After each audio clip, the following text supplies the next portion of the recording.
The 2018 Texas High School Athletic Directors Association Conference was held this week in Waco.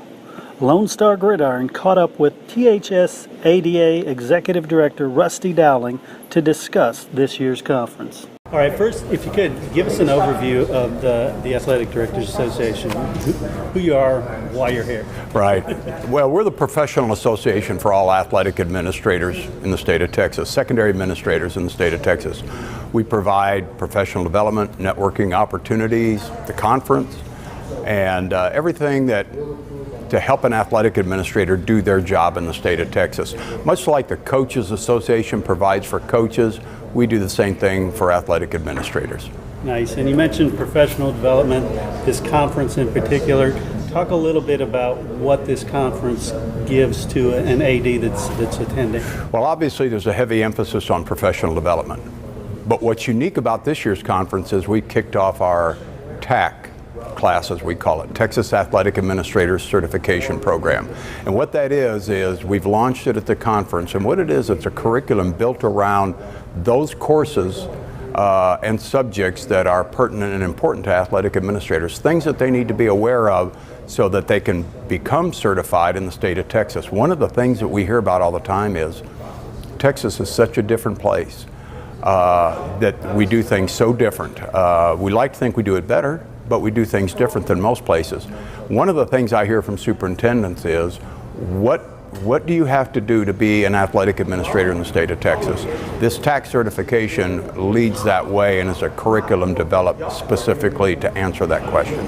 So in the future, when people are hiring ADs, they're going to be looking for that certification? Yes, absolutely. And the superintendent will be able to look at that curriculum and see what courses and curriculum that AD has indeed followed and used to become certified.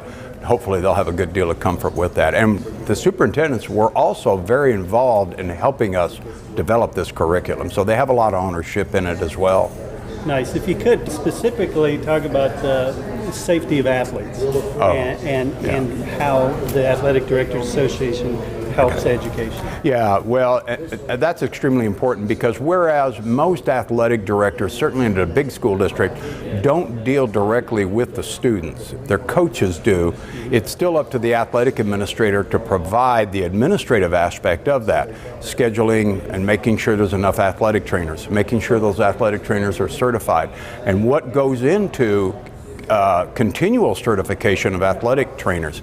The certification for an athletic trainer is very, very intense, and it's up to an athletic administrator to make sure that continuing studies for a trainer is kept up. So administrators always have to be aware of athletic trainers, coaches training, and etc.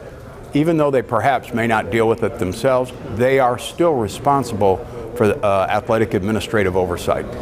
Okay, and what is something that is taught here that may surprise people?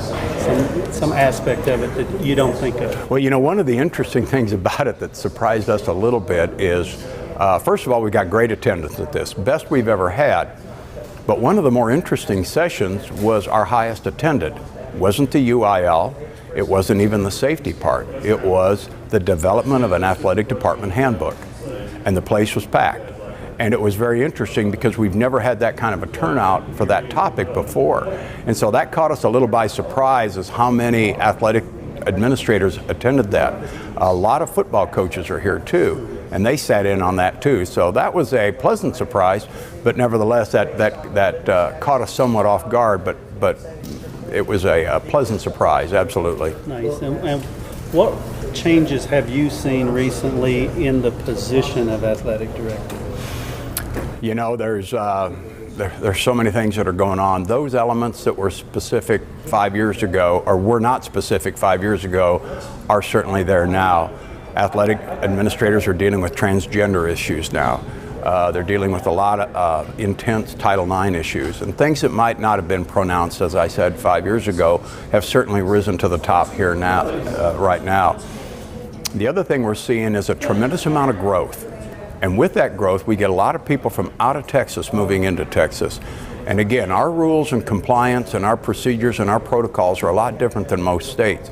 And we find athletic administrators having to deal with a lot of those transfer and eligibility issues where mom and dad come into the state of Texas and the eligibility rules and the transfer rules in another state are so different than ours that athletic administrators are always having to stay on the front end of advising those folks about those kind of things. So physicals have become, the medical part of it has become much more intense, and to the good thing, and it needed to, but has become more specific. So those are a few of the things that we've seen change and will keep changing. They'll keep evolving, and that administrators stay up with, and things that we provide here at the conference for them. And Rusty, do you want to just comment about your board and about the folks who kind of make this all come together? Sure. Everyone from the secretaries to the people who behind the scenes. Good call, Jeff. Our THSADA office is comprised of a few folks. We're not a large office. Our Director of Membership and Registration is Kathy Mathis. Our Secretary is Alyssa Unger. And then I've got some retired athletic directors that help us, and I tap into their knowledge and experience very much. Keith Kilgore, former athletic director in Fort Bend, Larry Peel, former athletic director in Cy-Fair, and Bill Dawes, former AD in Clear Creek ISD, are tremendous help. They're the core of what we do and what we put together. Each one of those three retired ADs has a specific duty that they have, and the nice thing about it is they've been doing it a couple of years, so we've got a pretty good template for putting on our conference, and this is the second year that we've been in Waco, so we get a lot of great help with our office staff. This is the first year we've videotaped every one of our sessions to put on the website for future teaching use, and Midway ISD has stepped up to help us do that, and so we're very appreciative of them. Our board of directors, our officers, our president, Debbie Decker from Katy ISD is our president. They've all stepped up to help us put on the conference as well in all their different areas of responsibility. So our board's very involved in this, and our THSADA office is certainly very involved in putting this on. And the thing we've found out is dealing with the conference, it's a year-round job. You know, I don't know that I expected that when I first took this over, but we will start working on next year's conference. In fact, some elements of it have already started. So those are some of the key groups and key people that help us put this thing on.